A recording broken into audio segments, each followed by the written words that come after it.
Convido os irmãos a, mais uma vez, fazerem a leitura aqui no livro de Atos, capítulo 2. Desta vez, nós vamos ler apenas o versículo 41 até ao versículo 47. Atos, capítulo 2, vamos ler do versículo 41 até ao versículo 47. Diz assim a palavra de Deus: de sorte que foram batizados os que, de bom grado, receberam a sua palavra. E naquele dia, agregaram-se quase 3.000 almas. E perseveravam na doutrina dos apóstolos, e na comunhão, e no partir do pão, e nas orações. E em toda a alma havia temor. E muitas maravilhas e sinais se faziam pelos apóstolos. E todos os que criam estavam juntos e tinham tudo em comum. E vendiam suas propriedades e bens e repartiam com todos, segundo cada um havia de mister. E, perseverando unânimes todos os dias no templo, e partindo o pão em casa, comiam juntos com alegria e singeleza de coração, louvando a Deus e caindo na graça de todo o povo. E todos os dias acrescentava o Senhor à igreja aqueles que se haviam de salvar. Oremos. Eterno Deus, Todo-Poderoso, te peço, Pai, que o teu Espírito Santo possa me guiar, Senhor Deus, na transmissão da tua santa palavra. Te peço, Santo Deus, que o teu Espírito Santo também possa agir nos corações de todos que estão aqui presentes, tanto de mim, que irei anunciar a tua palavra, como daqueles irmãos que estão aqui presentes e irão ouvir a tua palavra. Eu te peço, ó Deus, que possamos, ó Pai, praticar aquilo que vamos aprender esta noite e, com isso, possamos glorificar o teu santo nome. É no nome do teu Filho Jesus Cristo, ó Deus, que oro. Amém. Irmãos, hoje nós vivemos uma confusão denominacional. Como os irmãos bem sabem, no Brasil e em outros países do mundo, há uma multidão de grupos religiosos que se identificam como igreja cristã, que se identificam como a igreja de Cristo. Obviamente, não cabe a mim julgar as pessoas, o que elas fazem, o que elas deixam de fazer, ou se esses grupos são igrejas verdadeiramente ou não. Eu, como um humilde pregador da palavra de Deus, só cabe a mim apresentar aos irmãos a igreja bíblica, a igreja que nós podemos ver através das Sagradas Escrituras. Ao longo da história da igreja, vários servos de Deus, homens piedosos, homens que buscaram a Deus de forma que muitos morreram pela fé em Cristo. Muitos desses homens, ao longo da história da igreja, eles tentaram identificar qual é a igreja verdadeira. Desde os tempos lá dos primórdios do cristianismo, já na virada do primeiro século para o segundo século, já havia grupos que não eram igrejas de Cristo, mas que se identificavam como igrejas de Cristo. E para os mestres da igreja, para os bispos, presbíteros, pastores, tornou-se necessário informar aos membros das suas igrejas o que era de fato uma igreja cristã. Convencionou-se já lá nos primeiros séculos identificar a igreja cristã através de algumas características. Por exemplo, os grandes teólogos conhecidos atualmente como os pais da igreja, os grandes concílios da igreja lá nos primeiros séculos, eles identificavam a igreja bíblica, a igreja cristã, como sendo una, santa, católica e apostólica. O que significa isso? Una, santa, católica e apostólica, né? Há até uma grande instituição denominacional hoje que ela se agarra a estas características e diz que ela é a verdadeira igreja, né?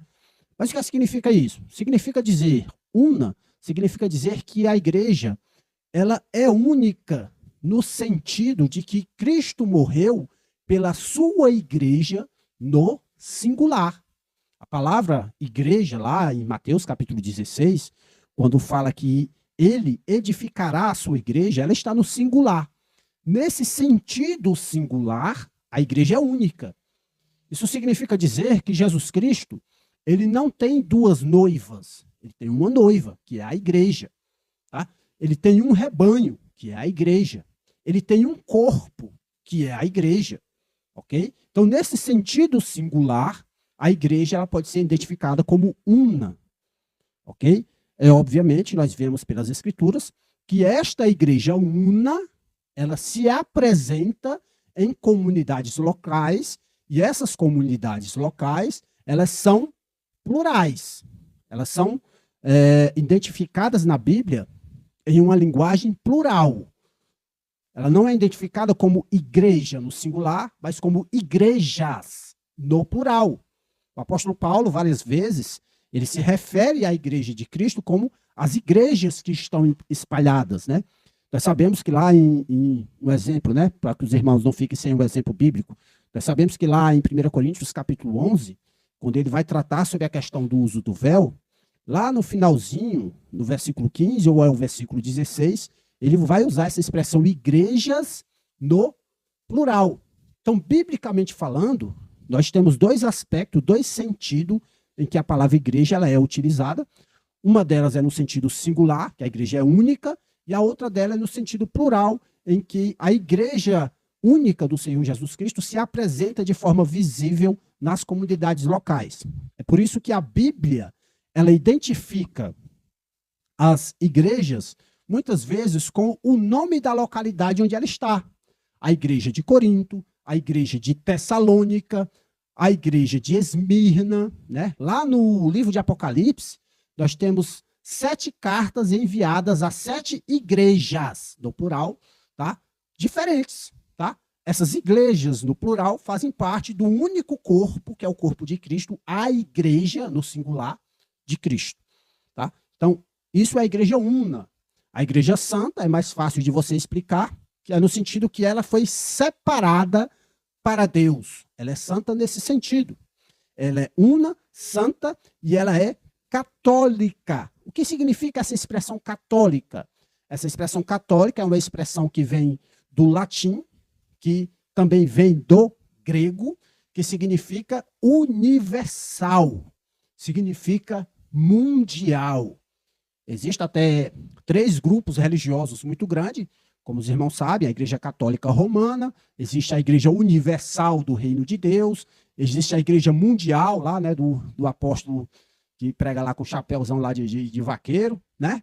Então, esses nomes dessas denominações são baseados neste ponto, nesta característica, de que a igreja, ela é católica, ela é universal. Lembre-se, eu estou falando aqui de uma característica da igreja. Eu não estou falando aqui de um nome da igreja, de uma denominação ou de uma instituição. Então, por favor, não confundam o que eu estou falando, tá? Essas instituições que eu citei, elas se agarraram a essa característica e trouxeram para o nome das suas instituições, tá bom? Não confundam as coisas. E o que significa isso? Dizer que a igreja é universal, ela é mundial. Significa dizer que a igreja ela é formada por pessoas de todas as nacionalidades. Na igreja existe uma universalidade de pessoas, né? Existe brasileiro, existe chinês, existe árabe, existe judeu, existe grego, existe americano do norte, americano do sul, né? A gente não pode esquecer a América do Sul, não, né? Então, a igreja, quando Cristo derramou o seu sangue pela igreja, ele morreu por um povo que não é um povo específico, uma etnia específica, mas ele morreu por um povo que é formado por gente de todos os povos, de todas as línguas, tribos e nações. Então, quando a gente identifica a igreja como católica, é nesse sentido que nós identificamos a igreja de Cristo. E também a igreja ela é apostólica. O que é que significa isso? Alguns entendem que essa expressão apostólica significa que a igreja ela possui uma sucessão apostólica, tá? Outros, como eu, entende que a igreja apostólica é a igreja que segue os ensinamentos dos apóstolos. Então, isso é que é uma igreja verdadeiramente apostólica. Então, essas características são as características que marcaram uma definição saudável do que é uma igreja ao longo de vários séculos. Quando a gente chega na Reforma Protestante, os reformadores, eles identificaram também mais algumas características, como, por exemplo, uma igreja verdadeira, ela é identificada pela pregação da palavra de Deus. Então, é uma característica muito forte de uma igreja saudável, de uma igreja verdadeira. Ela é identificada pela pregação da palavra de Deus. Então, onde há uma reunião de pessoas, por mais que aquela reunião seja uma reunião com cara de igreja, mas que ali não há verdadeiramente o anúncio da palavra de Deus, que ali não há verdadeiramente o ensino da palavra de Deus, aquilo ali tem só cara de igreja, mas não é igreja, de acordo com a definição dos teólogos reformadores. Então, a palavra de Deus, ela é central no meio de um culto cristão, no meio de uma reunião da igreja, porque é a palavra de Deus que é a autoridade absoluta sobre a igreja. Os reformadores também identificaram que a igreja verdadeira, ela obedece à prática das ordenanças que Cristo deixou, que é o batismo e a ceia do Senhor, né? Muitos identificam essas ordenanças como sacramentos, tá? Eu prefiro utilizar a expressão ordenanças, porque muitas vezes a expressão sacramento traz a ideia de uma salvação por obras. Na palavra ordenanças, é uma ideia de que alguém que é salvo está praticando aquilo que foi ordenado. Então, essa também é uma característica identificada aí historicamente pelos teólogos, né? E mais recentemente, já agora, nesses tempos modernos, há um grupo de teólogos e irmãos que estudam a palavra de Deus, homens que são usados por Deus, que identificaram 9 marcas de uma igreja saudável, né? E eu não vou aqui me estender explicando essas 9 marcas, porque senão aí o culto seria todo para explicar esses 9 pontos aí que os irmãos apresentaram. Mas um desses pontos é uma teologia bíblica, um desses pontos é o reconhecimento do que é verdadeiramente o evangelho, outro desses pontos de uma igreja saudável é uma liderança bíblica, onde há uma pluralidade dessa liderança, uma pluralidade de pastores, de presbíteros, ok? Então, há, ao longo da história da igreja, várias tentativas de demonstrar para a comunidade cristã, de uma forma geral, o que de fato é uma igreja bíblica, o que de fato é, como diz os teólogos modernos, uma igreja saudável. Pensando nisso, e como nós estamos aqui no início da nossa caminhada como igreja cristã, eu resolvi olhar para o que as Escrituras apresentam de uma forma simples. Eu, observando a palavra de Deus, eu percebi que aqui, desse versículo 41, desses versículos, do versículo 41 até o versículo 47, nós podemos observar aí algumas características da igreja bíblica, da igreja que se iniciou ali na descida do Espírito Santo lá em Pentecostes. E eu gostaria de caminhar com os irmãos, com base nesse texto bíblico, por essas características bíblicas do que é uma igreja verdadeira, ok? Mas antes da gente adentrar aqui neste texto, é importante que os irmãos entendam que esse texto aqui, ele é um texto que narra a história do surgimento da igreja e que é um texto que não está prescrevendo como a igreja deve agir.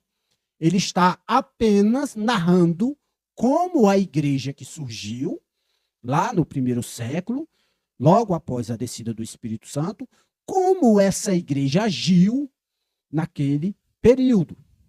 Então, é possível que nós vejamos coisas aqui nesse texto que são características para a época. Mas também há muitas verdades aqui contidas nesse texto que devem ser observadas por nós, cristãos dos tempos modernos, ok? Então, aqui já vai uma dica para os irmãos. Sempre quando os irmãos estiverem lendo a Bíblia, procurem observar que tipo de texto você está lendo. Ah, irmão, mas eu estou lendo a Bíblia. Toda a Bíblia é palavra de Deus. Sim, toda a Bíblia é palavra de Deus, de Gênesis a Apocalipse. Mas ali na Bíblia, nós temos estilos literários diferentes. Por exemplo, o livro de Levítico, ele é um livro basicamente jurídico. Ele apresenta leis que foram dadas ao povo de Israel, leis que foram determinadas por Deus e transmitidas ao povo de Israel por meio de Moisés, leis bem específicas. Como que deve ser feito isso, como que deve ser feito aquilo. Então é um texto que prescreve algo, que diz como algo deve ser realizado. Mas nós temos também na Bíblia o livro de Salmos. O livro dos Salmos, ele não pode ser lido como você lê o livro de Levítico. Porque o livro de Salmos, ele é um livro que é o que nós chamamos hoje de um inário. Vocês têm um inário aí na mão de vocês, né? Nós usamos aqui o Hinos e Cânticos, é o nome do nosso inário. Isso que você tem na mão de vocês é um inário. Aí nesse inário você vai ver poesias, você vai ver uma linguagem, muitas vezes, um pouco figurativa, alegórica, para que a poesia possa ter uma rima, possa ter uma beleza. Então, o livro de Salmos na Bíblia, ele é basicamente isso. Ele é um livro que tem como seu texto ali algo para a adoração. E nós temos na Bíblia também textos que narram acontecimentos. Você lê, por exemplo, os livros de Samuel, os livros dos reis, o livro de Crônicas. Você percebe ali uma narrativa histórica. Então, o objetivo do autor do livro dos reis, por exemplo, não é que você imite aquilo que os reis fizeram. O objetivo do autor do livro dos reis é registrar a história do que aconteceu. E aí, como é que nós lidamos com a história?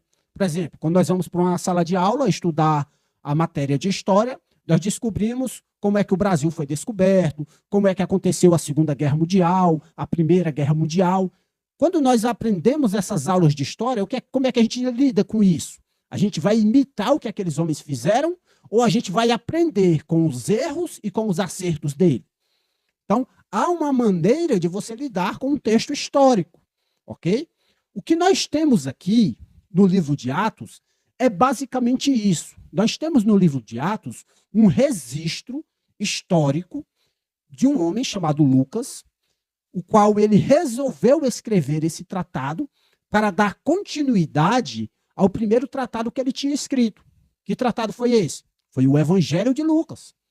O Evangelho, de acordo com São Lucas, ele descreve a história de Cristo desde o seu nascimento até a sua morte e assunção ao céu. E ele resolve escrever, motivado, né, pelo Espírito Santo, a continuação dessa história. O que foi que aconteceu com o nosso Senhor Jesus Cristo quando ele morreu, ressuscitou e foi assunto ao céu? O que foi que aconteceu com os apóstolos depois que Jesus subiu ao céu?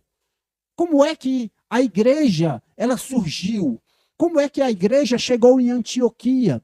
como é que o evangelho chegou em Samaria. Então, tudo isso ele vai registrar no livro de Atos. É um registro histórico. Então, o que nós temos aqui é uma narrativa histórica do que aconteceu, ok? O objetivo de Lucas, ao escrever Atos, não é nos ensinar detalhes de como as coisas devem ser feitas.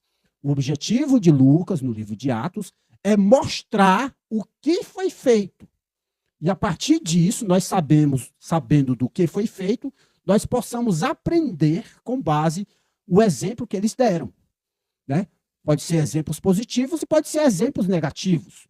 No livro de Atos, por exemplo, nós temos o exemplo de Ananias e Safira, que foram pessoas que participavam da igreja, eram membros da igreja de Cristo, mas que foram punidas com a morte por um erro que eles cometeram.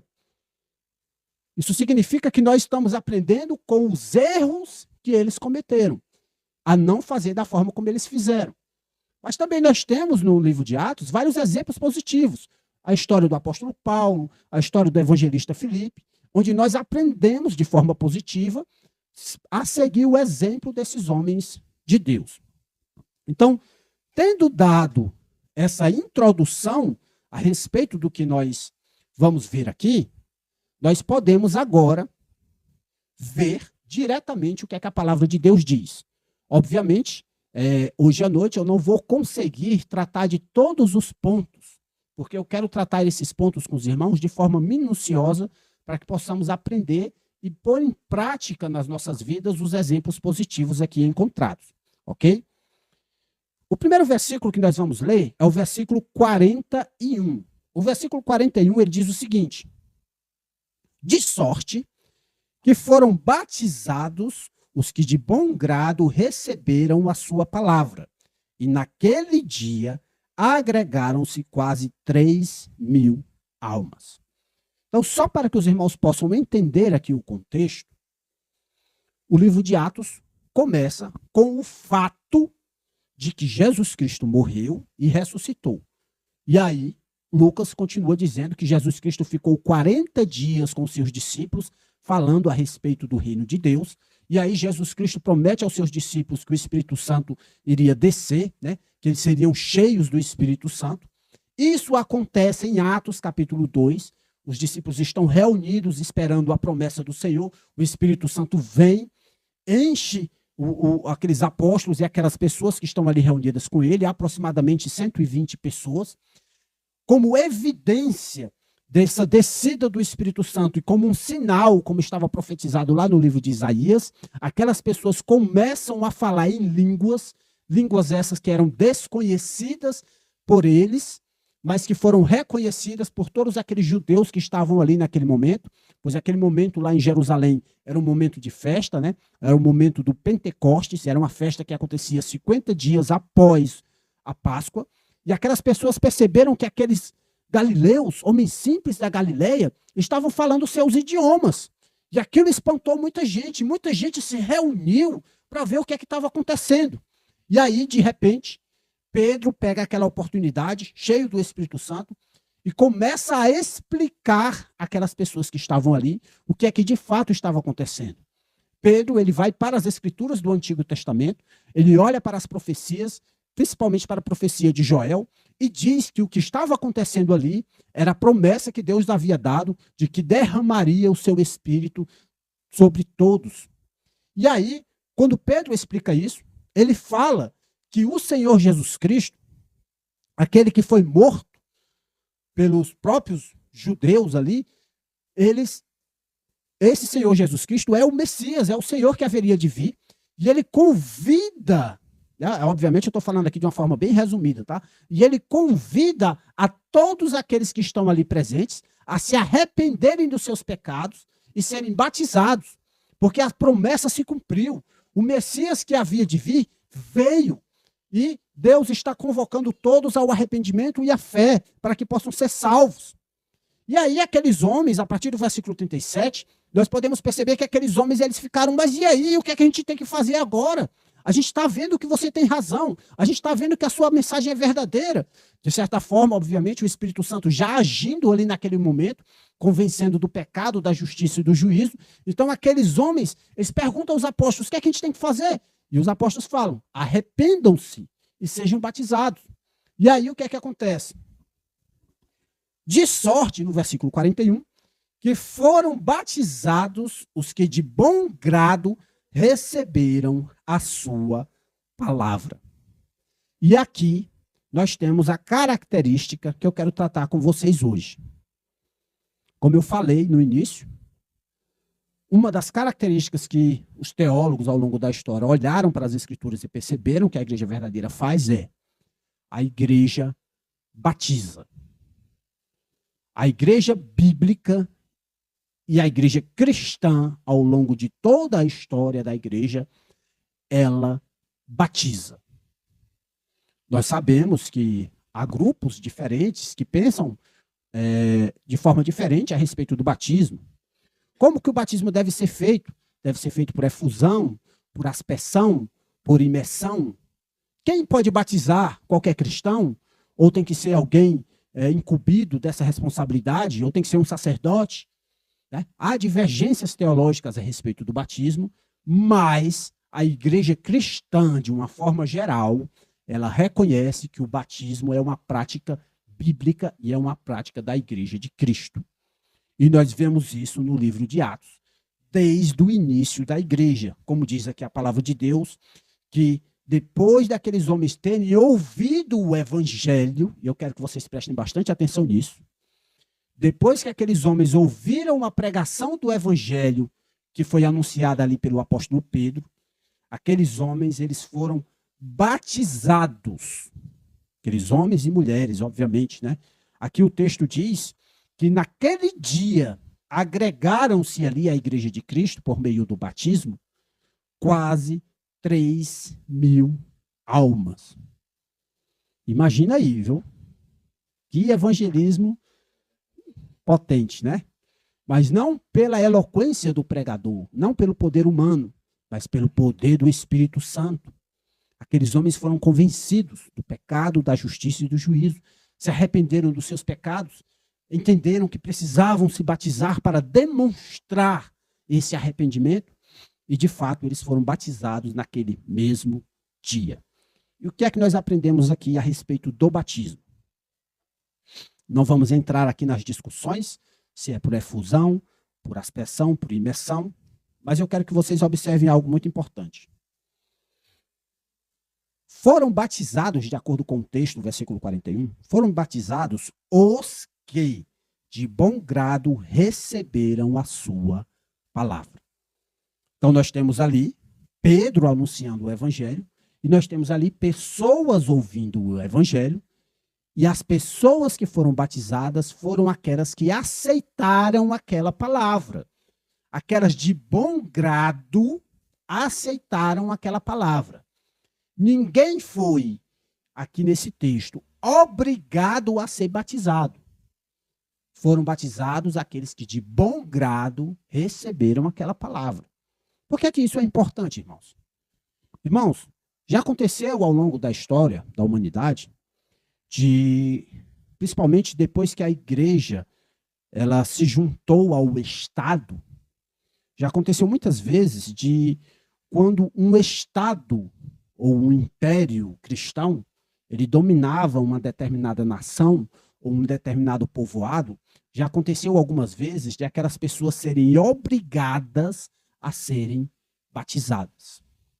E isso não é uma prática realmente cristã, isso não é uma prática bíblica. O batismo é para aqueles que aceitaram de bom grado a mensagem do evangelho. O batismo ele não é imposto. Tá? Você vem de forma livre. Ninguém é obrigado a entrar para a igreja cristã. Você vem de forma livre. Deus ele lhe convence e você vem. É assim que funciona. É importante que nós percebamos aqui que esses batismos eles foram realizados depois que houve a pregação do evangelho. O apóstolo Paulo diz que para que alguém creia, é necessário que ela ouça a palavra de Deus, porque a fé ela vem pelo ouvir a palavra de Deus. E o apóstolo Paulo ainda apela, ele diz: como ouvirão se não há quem pregue? E por que é que eu estou falando disso? Da pregação ligada à fé. Porque o próprio livro de Atos, ele nos dá um exemplo muito interessante, lá no capítulo 8, de alguém que foi batizado. O eunuco, o evangelista Filipe, chega para o eunuco, começa a pregar o evangelho para ele.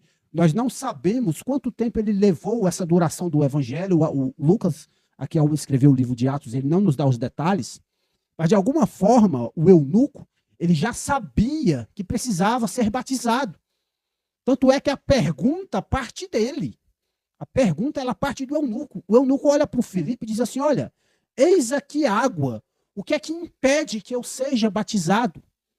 E aqui, nessa pergunta do eunuco, nós aprendemos uma verdade muito importante com a resposta de Filipe. Filipe responde: é lícito se crês, de todo o teu coração, é lícito se crês no Senhor Jesus Cristo como seu Salvador, é lícito se crês verdadeiramente. A resposta do Filipe é lícito, ou seja, é correto você ser batizado se você crê. Isso implica em dizer que é errado alguém ser batizado não crendo. É isso que nós aprendemos com os exemplos aqui do livro de Atos. Os batismos são realizados após as pessoas ouvirem o evangelho, após as pessoas receberem o evangelho, após as pessoas crerem em Jesus Cristo como seu único e suficiente Salvador. Não há no texto bíblico alusões a batismos de infantes, a batismos de bebês, o que é o chamado pedobatismo. Isso foi uma prática que surgiu muito cedo ao longo da história da igreja. Já no século II era comum as pessoas batizarem os seus bebês, mas na Bíblia, no texto bíblico, nós não temos alusões a batismo de crianças. Muito pelo contrário, o que nós vemos é que é necessário que a pessoa creia para que ela possa ser batizada. Então, o batismo é para todo aquele que crê no Senhor Jesus Cristo. O batismo é para todo aquele que aceitou a Jesus Cristo como seu Salvador, né? Usando aqui uma linguagem popular no meio evangélico, né? O aceitar a Jesus Cristo, né? Apesar de não ser uma linguagem bíblica. Mas por que é que eu estou usando essa linguagem? Pelo seguinte: na Bíblia, o que é que nós vemos como sinal de conversão? Aí muita gente pode entender a minha pergunta errado, né? E dizer assim: nós vamos perceber que houve uma mudança na vida da pessoa, houve uma transformação. Mas o que eu estou perguntando é: qual o sinal que uma pessoa arrependida dos seus pecados, que crê em Jesus Cristo, ela apresenta publicamente como um sinal? O que é que ela apresenta publicamente como um sinal de que ela se converteu, de que ela se arrependeu dos seus pecados e creu em Jesus? Eu vou tentar deixar bem claro na mente de vocês o que é que eu estou falando. Hoje em dia, no meio evangélico, principalmente depois do movimento evangelicalista dos séculos XVIII e XIX, é muito comum, principalmente no meio evangélico, a pessoa ouvir a mensagem na igreja, o pastor fazer o apelo, né? E usar a famosa expressão, né? Quem quer aceitar a Jesus essa noite, né? Quem quer aceitar Jesus essa noite? Aí o que é que normalmente é feito? Levante a mão, aquele que quer aceitar Jesus, aí a pessoa levanta a mão. Ou vem aqui à frente, aí a pessoa se levanta, vai pelo corredor da igreja, vai lá na frente. E aí o que é que normalmente acontece? Aquele pastor, aquele bispo, aquele presbítero, aquele evangelista, ele estende sua mão sobre a pessoa e vai orar pela pessoa. Né? E ora pela pessoa e muitas vezes fica por isso mesmo. Né? Em algumas igrejas não há acompanhamento nenhum com aquela pessoa. Ninguém busca aquela pessoa, vai na casa da pessoa para trazer um ensinamento bíblico, algo do tipo. Muitas vezes fica por isso mesmo. Algumas vezes, às vezes, é até o acompanhamento da igreja, ir na casa da pessoa, e aí você entendeu realmente o evangelho, vamos conversar um pouco mais, e aí vai conversar com a pessoa, até que aquela pessoa um dia ela venha a ser batizada. Mas, quando olhamos para as Escrituras, nós não vemos essa prática. Nós não vemos aqui, por exemplo, o apóstolo Pedro, diante daquela multidão de pessoas pregando o evangelho, dizendo: alguém aqui quer aceitar a Jesus? Essa expressão a gente não vê na Bíblia. Apesar de ser uma expressão que nós usamos, eu não estou dizendo, irmãos, que essa expressão ela está errada. Tá? O que eu estou dizendo é, para voltarmos a praticar o evangelismo conforme a Bíblia nos apresenta. O convite evangelístico bíblico é: arrependa-se e creia. E o sinal desse arrependimento e dessa fé é o batismo. Se arrependeu e creu, eu não estou preocupado se você vai levantar a mão ou se você vai vir à frente da igreja. Se arrependeu e creu, seja batizado. É essa a prática bíblica. É isso que vemos aqui em Atos capítulo 2, é isso que vemos em Atos capítulo 8. É isso que vemos com o apóstolo Paulo. Eu entendo que em algumas comunidades cristãs, por conta da confusão que é feita da doutrina hoje em dia, né? Como eu falei para vocês no início da mensagem, há muitas igrejas e muitas pessoas pensam de formas diferentes. Eu entendo que alguns grupos, antes que a pessoa seja batizado, alguns grupos preferem fazer um estudo bíblico com aquela pessoa, né? Muitas vezes ao qual nós chamamos de discipulado, ok? Ou os mais tradicionais chamam de catecismo, tá? Então, muitas vezes a pessoa faz aquele estudo bíblico com aquela pessoa, ensinando as verdades básicas da fé, ensinando as doutrinas básicas da fé, e aí quando a pessoa realmente reconhece as doutrinas básicas e realmente reconhece a Cristo como o Senhor da sua vida, reconhece que Jesus é o seu único e suficiente Salvador, aí essa pessoa é levada às águas. Eu acho muito interessante isso. Mas, como eu falei, não é assim que era feito nos tempos bíblicos. A pessoa se convertia e era batizada. No máximo, alguns dias depois. Essa prática de levar a uma prática mais prolongada para o batismo, de levar 1 ano, 2 anos, às vezes até 3 anos, essa prática surgiu depois por conta da necessidade do ensino da doutrina. Porque eu vou dar um exemplo para vocês. Você chega para a pessoa na rua, está evangelizando. Aí você diz assim: olha, é necessário que você se arrependa dos seus pecados e você creia em Jesus Cristo como seu único e suficiente Salvador. Você crê? Aí a pessoa: creio, eu creio em Jesus. A pergunta é: o Jesus que ela crê é o mesmo que você está anunciando?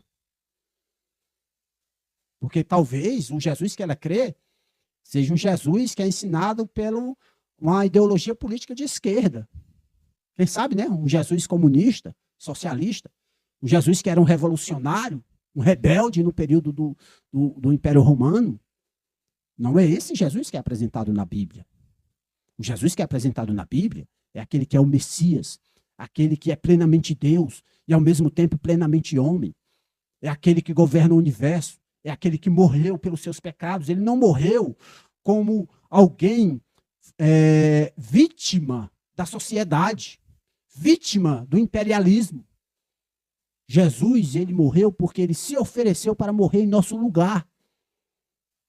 Como ele próprio disse a Pilatos. Pilatos chega para ele: você não sabe que eu tenho o poder de lhe soltar?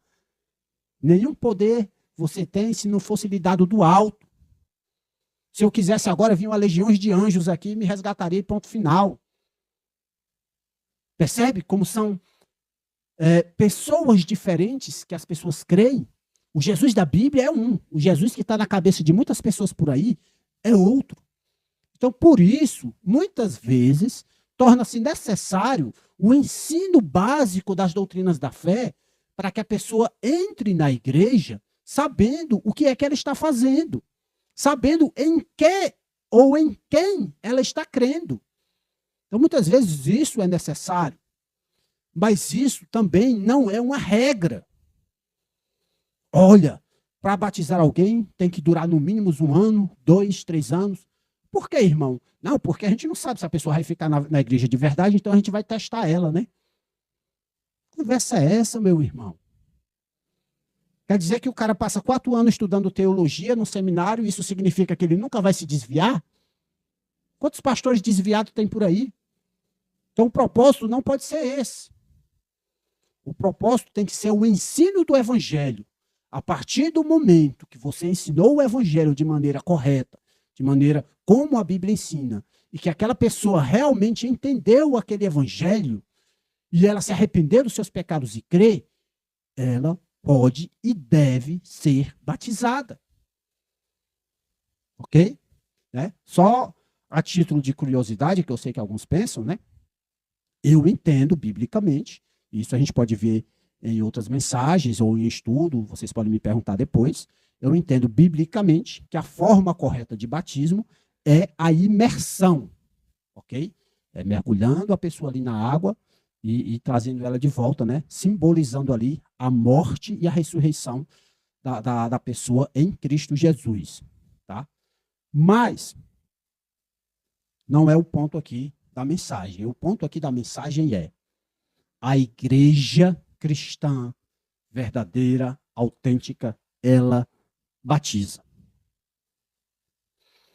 Em um determinado momento, eu tive o desprazer de conhecer um grupo cristão que não batiza e nem realiza também a ceia do Senhor.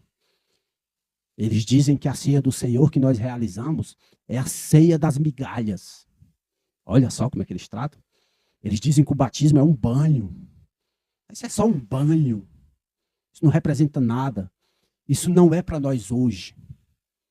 Obviamente, como eu falei para vocês, o livro de Atos, ele não está trazendo uma descrição no sentido de prescrever algo, ok? Mas o livro de Atos, ele está nos apresentando o que a igreja bíblica ela fazia. Ela batizava.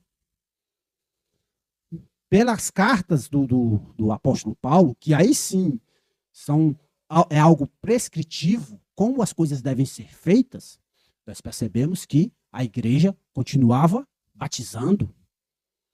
Quando nós olhamos para a história da igreja, lá do 1º século até hoje, a igreja batiza. Tá? Então não é uma discussão no meio cristão tradicional se a igreja batiza ou não. Há uma discussão de como batizar, quem deve ser batizado, quem pode batizar, há essa discussão. Mas se a igreja batiza ou não, o cristianismo, de forma tradicional e bíblico, reconhece que o batismo é uma característica, é uma prática característica da igreja bíblica, da igreja cristã. Então, meus irmãos, o que eu quero que vocês aprendam com este ponto, para finalizar aqui o primeiro ponto, né? Como vocês perceberam, hoje eu trouxe mais uma introdução para vocês e nós estamos tratando apenas do primeiro versículo aqui que nós vamos abordar. Mas o que eu quero que vocês tenham em mente com este ponto aqui, sobre o batismo. Primeira coisa, como eu já falei, o batismo é para aqueles que creem, é para aqueles que aceitaram de bom grado. Segunda coisa, o sinal que demonstra que aquela pessoa entrou para a igreja, um sinal físico, um sinal visível, é o batismo. Como é que eu sei disso? A linguagem bíblica ela diz o seguinte: ó, foram batizados os que de bom grado receberam a sua palavra, e naquele dia agregaram-se quase 3.000 almas. Agregaram-se a quê? A igreja. Gente, está implícito aqui. Agregaram-se à igreja. E aí entra no ponto número 2, o qual eu não vou abordar durante muito tempo, porque ele é bem simples. A igreja, ela possui uma membresia. Ok? Como assim é uma membresia? O que é isso, irmão? O que é essa linguagem membresia? O apóstolo Paulo, quando ele vai falar sobre a igreja de Cristo, em sua carta aos Coríntios, ele fala que a igreja de Cristo é o corpo de Cristo e que nós somos os membros deste corpo. Então, é uma linguagem alegórica para identificar as pessoas que pertencem à igreja, os membros da igreja, a membresia, ok? Então, biblicamente falando, a igreja ela possui uma membresia. Agora, biblicamente falando, não é necessário, preste bem atenção, não estou dizendo que é errado, estou dizendo que não é necessário que você tenha um documento com o nome de todos os membros da igreja e tal, tá? Isso biblicamente falando. No nosso país, no Brasil, isso é necessário por conta das leis do nosso governo.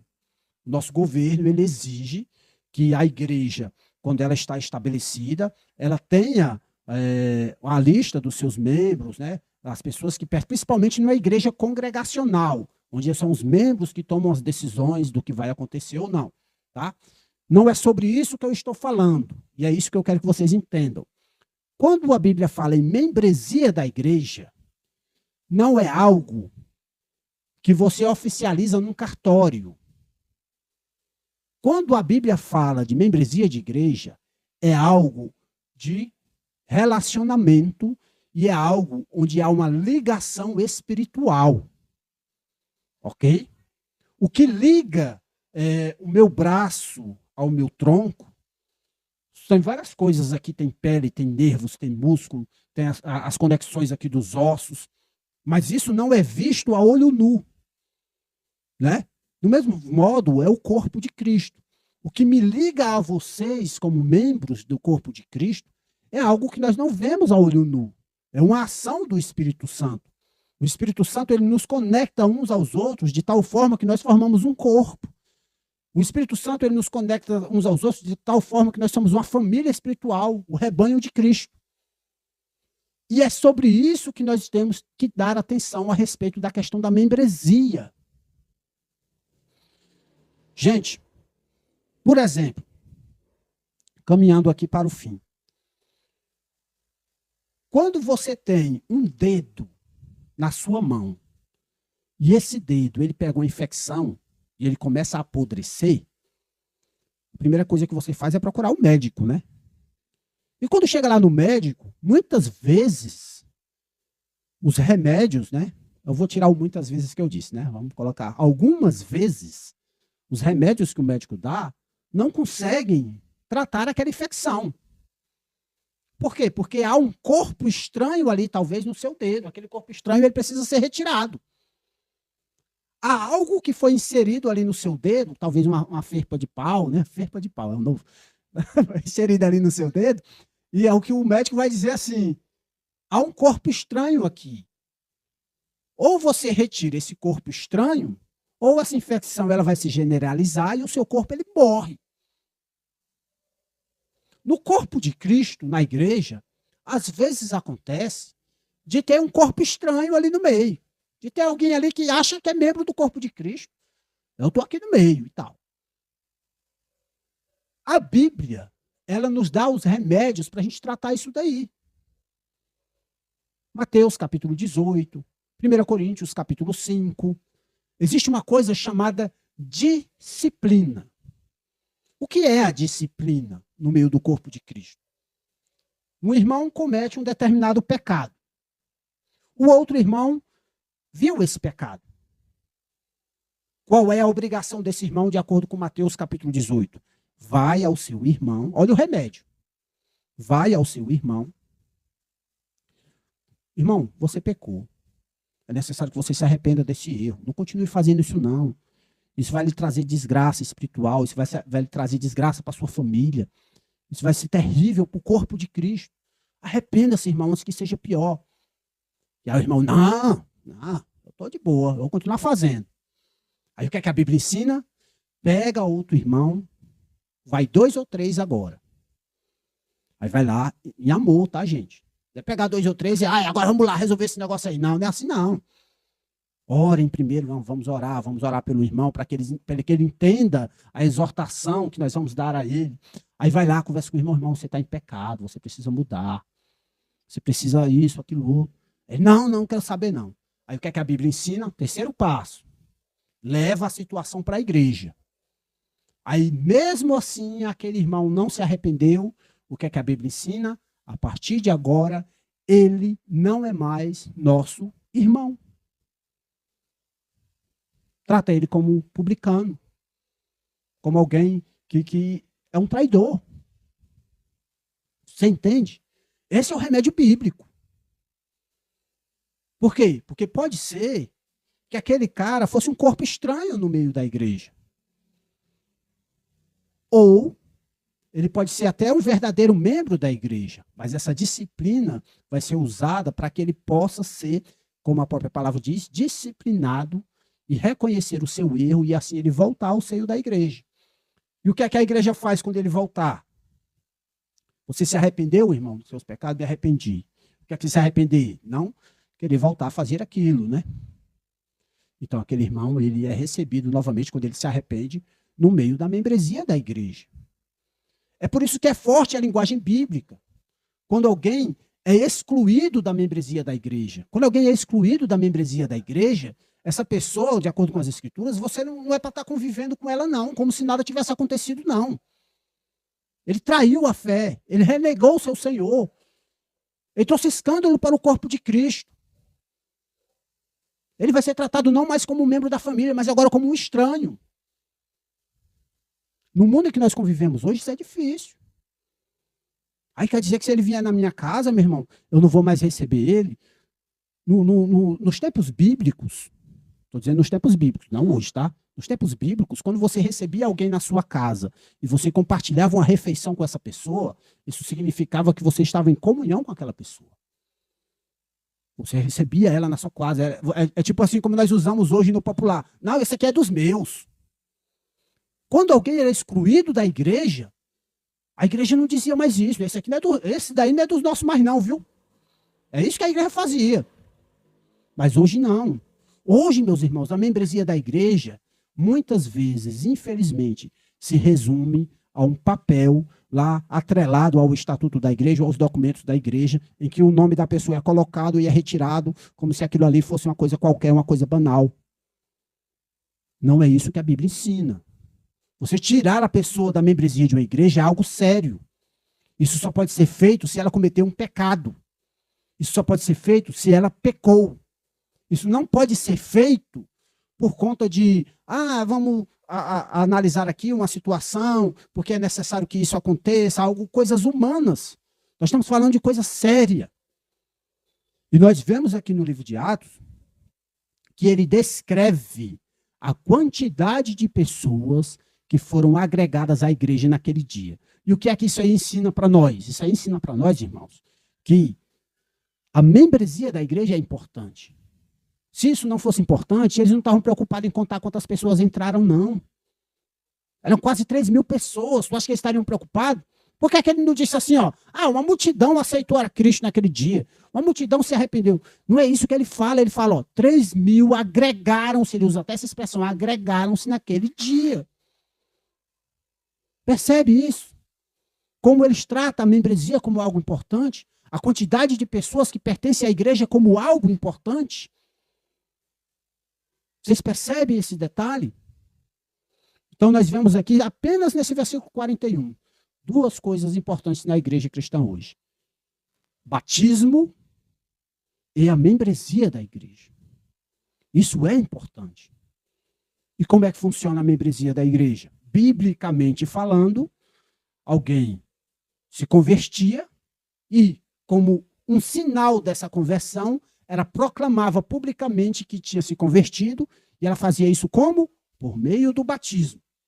Então, quando alguém se convertia, automaticamente era batizada, ela agregava-se à membresia da igreja, e ela só saía daquela membresia da igreja se um dia ela viesse cometer um pecado ao qual ela não se arrependesse. E qual é o processo para ela sair da membresia da igreja? Vai um, pede para ela se arrepender, vai 2, pede para ela se arrepender. No último caso, leva a situação para a igreja para ela se arrepender. Não se arrependeu, aí sim ela é excluída da membresia da igreja. Esse é o processo bíblico.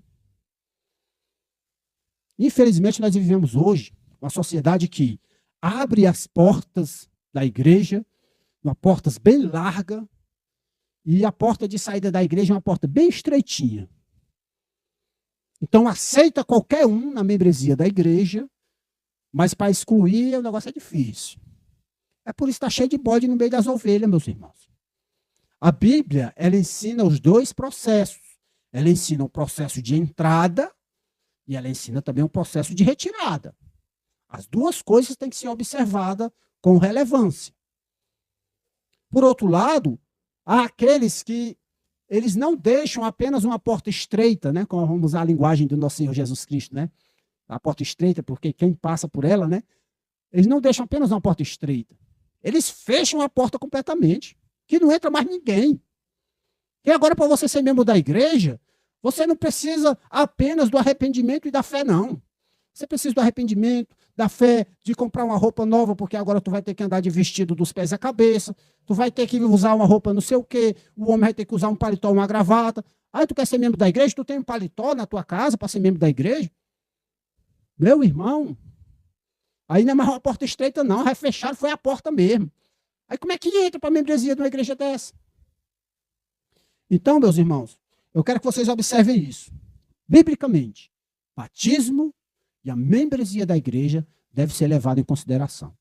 Então, nós que estamos começando a nossa caminhada, engatinhando, que nós possamos observar isso, principalmente com essas crianças que estão crescendo no meio da igreja, pessoas que virão um dia a fazer parte da igreja, e até quando nós precisarmos oficializar vias judiciais, governamentais, a nossa igreja, que a gente possa entender isso. O que é que faz a pessoa entrar para a igreja e como é que aquela pessoa pode ser excluída do meio da igreja. Batismo e membresia. E atrelado à membresia, nós temos a situação da disciplina. Tá bom? Não esqueçam isso. Procurem observar isso. Meus irmãos, se a sua igreja batiza qualquer um, né? Se você vê uma igreja por aí, batiza qualquer um pode ser batizado. Não é assim a forma como a Bíblia fazia. Eu vejo gente por aí, em algumas comunidades, que é assim, hoje vai ter o batismo, mas sai catando gente até no meio da rua. Ele quer ser batizado? Eu quero. Aí sobe no ônibus, bora, aí leva a negada para um rio ou para uma piscina grande, batiza qualquer um. Para a pessoa ser batizada de acordo com a Bíblia, precisa se arrepender dos seus pecados e crer em Jesus Cristo. Esse é o batismo. Precisa crer, como disse Filipe lá ao eunuco. Então não é dessa forma. Assim como também a disciplina não pode ser feita de qualquer forma, não. Tem que ser feito com amor, tem que seguir os passos que Jesus Cristo colocou. Hoje em dia a pessoa tira o nome da pessoa do hall de membro lá e não se preocupa nem em comunicar a pessoa se tirou a pessoa do hall de membro. Cuidado, irmãos, com isso, tá bom? Tomem cuidado. Observem a seriedade do que é a membresia da igreja, do que é agregar-se à igreja de Cristo.